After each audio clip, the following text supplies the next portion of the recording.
नमस्कार, खबरों की खबर में आपका स्वागत है। पश्चिम बंगाल की मुख्यमंत्री ममता बनर्जी का चहेता मंत्री पार्थ चटर्जी, जो एक दिन पहले तक ईडी के अधिकारियों को गाली गलौज कर रहा था, धमकियां दे रहा था कि तुम्हें देख लेंगे, हमारा तुम कुछ नहीं बिगाड़ सकते, तमाम तरह की बहानेबाजी कर रहा था, कभी तबीयत खराब होने की तो कभी ममता बनर्जी और टीएमसी के कार्यकर्ताओं की धौंस दिखा रहा था। अब खबर आ रही है कि गड़गड़ाना इसने शुरू कर दिया है। बकायदा इसके आंखों में आंसू आ जाते हैं जब ईडी के अधिकारी उसके सामने उसके ही घर से मिले दस्तावेजों को सामने रखती है। कल तक ये व्यक्ति कह रहा था कि हमें नहीं मालूम कि ये टीचरों की बहाली में क्या घोटाला हुआ, मुझे जरा सा भी इसके बारे में कोई जिक्र तक पता नहीं।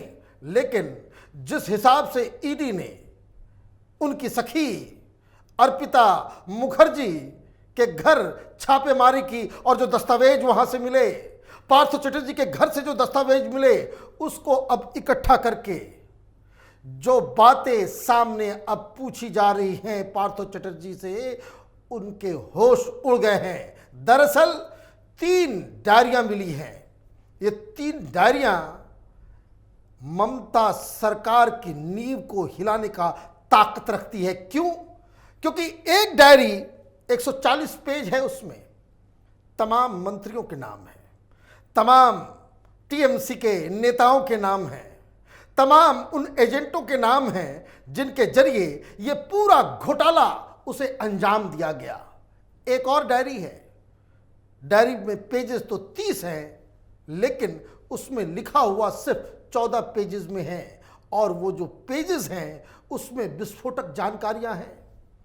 कहां कहां जमीन है, कहां कहां पैसे लगाए गए हैं, किन किन कंपनियों के साथ मिलके ये पूरा बंदर बांट किया गया है, किन किन के साथ, ये सब उसमें लिखा हुआ है। और तीसरी डायरी जो है वो 250 पेज की है, और इसमें भी तमाम तरह की जानकारियां हैं। और इन सब डायरीज के अंदर एक कॉमन बात है कि सारी चीजें कोड वर्ड में लिखी हुई हैं।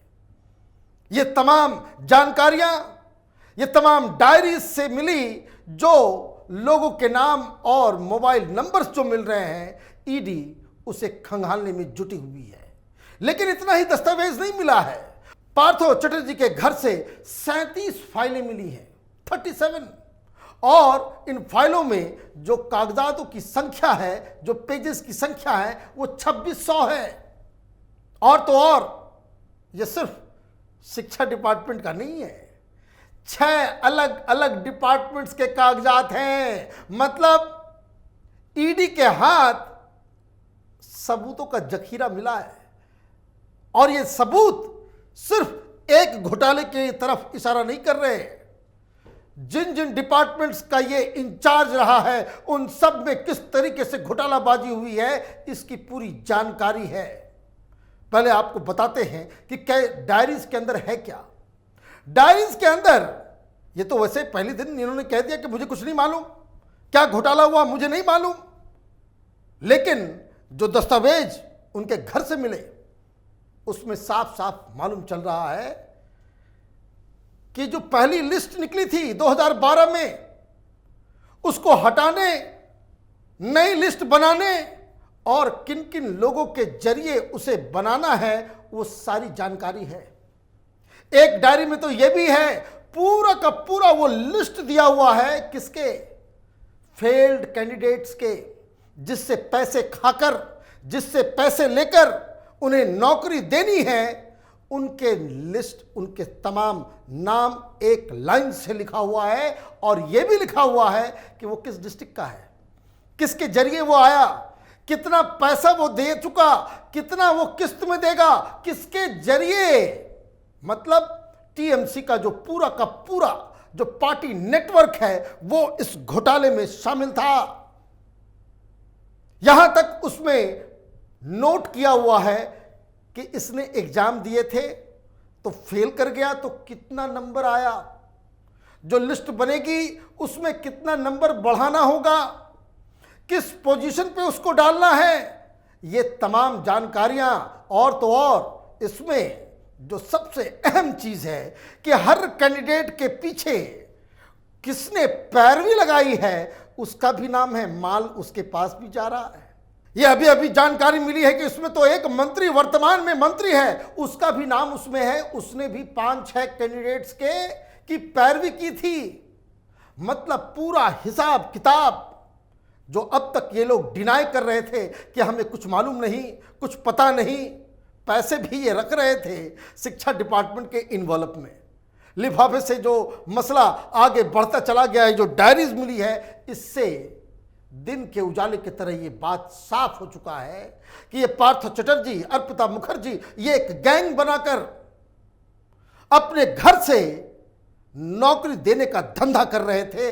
पैसे लेकर सरकारी नौकरी का एक दुकान खोल रखा था इन्होंने, और इसलिए इनकी बोलती बंद हो गई है। और जब डायरीज के बारे में उनको बताया गया तब से वो बिल्कुल जिसको कह सकते कि इन्होंने सरेंडर कर दिया। जब शुरुआत में पार्थ चटर्जी को ईडी के अधिकारियों ने उसके घर पे छापेमारी शुरू की और उसके बाद जब उसे गिरफ्तार किया जाने लगा तब इसने धमकियां देनी शुरू की। दरअसल जो ईडी के अधिकारी बता रहे हैं, हालांकि इन्होंने कोर्ट के अंदर भी जाकर के कहा है कि उनकी जान को खतरा है, इस हिसाब से ये धमकियां दे रहा था। दरअसल ईडी के अधिकारी बता रहे हैं कि पार्थ चटर्जी को यह लगा कि जैसे हर बार कोई सेंट्रल एजेंसी कलकत्ता के अंदर कोई कार्रवाई करती है तो ममता बनर्जी उनके साथ खड़ी हो जाती है। टीएमसी के गुंडे वो बाकायदा जो घटना स्थल है या फिर उनके जो दफ्तर हैं उसके बाहर प्रदर्शन शुरू हो जाता है। इस मोड में थे पार्थ चटर्जी। पार्थ चटर्जी लगातार इस बात को ईडी के अधिकारियों को बता रहे थे कि भाई तुम्हारे से कुछ नहीं हो पाएगा। गाली गलौज के साथ वो बातचीत कर रहे थे क्योंकि उनको भरोसा था कि ममता बनर्जी उनके बचाव में आकर के खड़ी हो जाएंगी, मामला पॉलिटिकल हो जाएगा। लेकिन जैसे जैसे समय बीतता गया पार्थ चटर्जी को चीजें समझ में आने लग गई कि अब उसके साथ कोई खड़ा नहीं है। और इसलिए आज जो खबर आ रही है कि पार्थ चटर्जी का 2 दिन पहले जो मूड हुआ करता था, जो धमकी भरा अंदाज हुआ करता था, अब ये भीगी बिल्ली की तरह ईडी के सवालों का जवाब दे रहे हैं। वो जवाब इसलिए भी दे रहे हैं क्योंकि ईडी ने इन डायरीज की मदद से पूरे नेटवर्क का खाका तैयार कर लिया है। और सबसे बड़ी बात कि इनके 140 करोड़ रुपए की संपत्ति का पूरा ब्यौरा ईडी ने हासिल कर लिया है। ये तो वो संपत्ति है जिसमें जमीनें हैं, जिसमें फ्लैट्स हैं, जिसमें घर है, जिसमें बागान बाड़ी है, तमाम तरह की चीजें, और कहां कहां है इसका अंदाजा, इसका पता, उसका एड्रेस इन्हीं डायरीज से ईडी ने तो पता लगा लिया। लेकिन अब एक बड़ा चैलेंज, एक बड़ी मुसीबत में पार्थ चटर्जी फंसने वाले हैं क्योंकि ईडी के पास ये सबूत भी आ चुके हैं कि पार्थ चटर्जी अर्पिता के साथ मिलके इन्होंने विदेश पैसे भेजे हैं और हवाला ऑपरेटर्स के साथ मिलके, फर्जी कंपनियों के साथ मिलके 12 फर्जी कंपनियों का पता मिला है। 6 ऐसी कंपनियां हैं जिसमें अर्पिता और पार्थ चटर्जी बिल्कुल डायरेक्टली इन्वॉल्व हैं, मतलब डायरेक्टर हैं, या फिर वो उनके घर के पते पे वो फर्जी कंपनियां बनाई जा रही थी। और ये फर्जी कंपनियों का काम क्या था? इसके जरिए पैसे को विदेश भेजने का काम ये पार्थ चटर्जी और अर्पिता मुखर्जी, ये दोनों की जोड़ी ये काम में संलिप्त थी।